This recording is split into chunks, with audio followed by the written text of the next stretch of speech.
સનાતન ધર્મમાં વાસ્તુશાસ્ત્ર અને જ્યોતિષશાસ્ત્રનું વિશેષ મહત્વ રહેલું છે।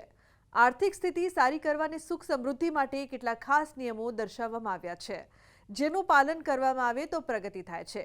પણ સાથે સાથે કેટલીક વાતોને જો નજરઅંદાજ કરવામાં આવે તો આર્થિક સંકટ પણ વધે છે। વાસ્તુશાસ્ત્રમાં કેટલીક એવી વસ્તુઓનો ઉલ્લેખ કરવામાં આવે છે કે જે કોઈ મફતમાં પણ આપે તો લેવું ન જોઈએ। હવે સવાલ એ છે કે આખરે એ વસ્તુ કઈ કઈ છે, કેમ કોઈ પાસેથી લેવી ન જોઈએ અને તેની પાછળનું કારણ શું છે, ચાલો જાણીએ। ભૂલથી પણ આ વસ્તુઓ કોઈને ન આપો અને ન તો લો। મીઠું। વાસ્તુશાસ્ત્રમાં મીઠાને શનિ સાથે સંબંધિત માનવામાં આવે છે। એવું માનવામાં આવે છે કે કોઈ વ્યક્તિ પાસેથી મફતમાં મીઠું લઈને તેનો ઉપયોગ કરવાથી વ્યક્તિ પર દેવાનો બોજ વધી જાય છે। કોઈ બીજા પાસેથી મીઠું લઈને તેનો ઉપયોગ કરવાથી વ્યક્તિ આર્થિક, માનસિક અને શારીરિક રીતે પરેશાન રહે છે। મફતમાં લીધેલું મીઠું વાપરવાથી રોગો અને દેવાની સમસ્યા વધે છે, તેથી મીઠું મફતમાં લેવું નહીં અને કોઈને આપવું પણ નહીં। રૂમાલ। મફતમાં લીધેલા રૂમાલનો ઉપયોગ પરિવારમાં ઝઘડાનું કારણ બની શકે છે। એવું કહેવાય છે કે તમે જેની પાસેથી મફતમાં રૂમાલ લીધો છે તેનાથી ભવિષ્યમાં તમારા સંબંધો બગડી શકે છે। આ ઉપરાંત પરિવારના સભ્યો વચ્ચેના સંબંધો પણ બગડવા લાગે છે। આવી સ્થિતિમાં ન તો કોઈની પાસેથી મફતમાં રૂમાલ લો અને ન તો કોઈને આપો। લોખંડ। લોખંડનો સંબંધ શનિ સાથે છે। કોઈની પાસેથી લોખંડ કે લોખંડની બનેલી વસ્તુઓ મફતમાં લેવી સારી નથી એવું માનવામાં આવે છે। એવું માનવામાં આવે છે કે ઘરમાં લોખંડ લાવવાથી ગરીબી, અવરોધો અને તણાવનો સામનો કરવો પડી શકે છે। લોખંડનો મફતમાં ઉપયોગ કરવાથી જીવનમાં એક પછી એક સમસ્યા આવે છે, જેના કારણે જીવનમાં આર્થિક સ્થિતિ પણ પ્રતિકૂળ થવા લાગે છે। સોય।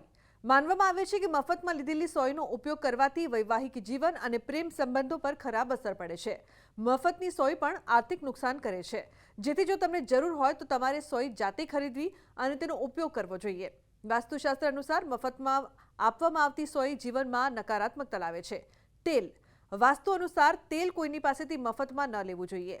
આમ કરવાથી તમે કોઈ મોટી મુશ્કેલીમાં ફસાઈ શકો છો, સાથે જ આર્થિક નુકસાન પણ થઈ શકે છે। મફતમાં તેલ લેવાથી તમારી આર્થિક સ્થિતિ પર નકારાત્મક અસર પડે છે। વાસ્તવમાં તેલનો સંબંધ પણ શનિદેવ સાથે છે। પર્સ। વાસ્તુ અનુસાર જ્યારે આપણે પર્સ ભેટમાં આપીએ છીએ ત્યારે આપણા પૈસા સંબંધિત યોગ, સંયોગ તે વ્યક્તિને ટ્રાન્સફર થઈ જાય છે। પર્સ આપણી આર્થિક સ્થિતિનું પ્રતિનિધિત્વ કરે છે। આવી સ્થિતિમાં પર્સ ભેટમાં આપવાથી જે પૈસા આપણી પાસે આવવાના હોય છે તે વ્યક્તિ પાસે જાય છે, જેની પાસેથી આપણે પર્સ મેળવ્યું છે। વાસ્તુશાસ્ત્ર અનુસાર એવી તો કઈ વસ્તુ છે જે મફતમાં પણ આપે તો આપણે લેવાય। ભગવાન શનિદેવનું પ્રતીક એવું મીઠું છે। નમક કોઈ દિવસ મફતમાં ન લેવું જોઈએ। માત્ર ને માત્ર ખારું અને દુઃખ સમાન દુઃખો આપણા જીવનમાં આવે છે।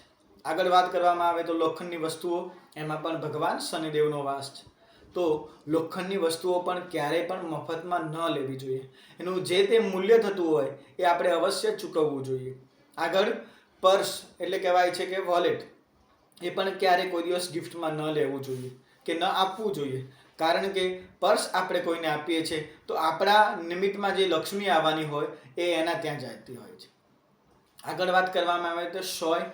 સોય જે છે, સાંધવાનું જે આધુનિક શાસ્ત્ર કહેવાય, એ સોય ક્યારે પણ મફતમાં ન લેવી જોઈએ, કારણ કે આ બધી વસ્તુઓ મફતમાં લેવાથી શનિદેવનું દુઃખ આપણા ઉપર આવી શકે છે। તો આજના મારા આ અહેવાલમાં બસ આટલું। ફરી મળીશું એક નવી અને મહત્વપૂર્ણ જાણકારીની સાથે, પરંતુ આ વિડીયોને આપ ખાસ લાઈક કરજો અને વધુમાં વધુ શેર કરજો। નમસ્કાર।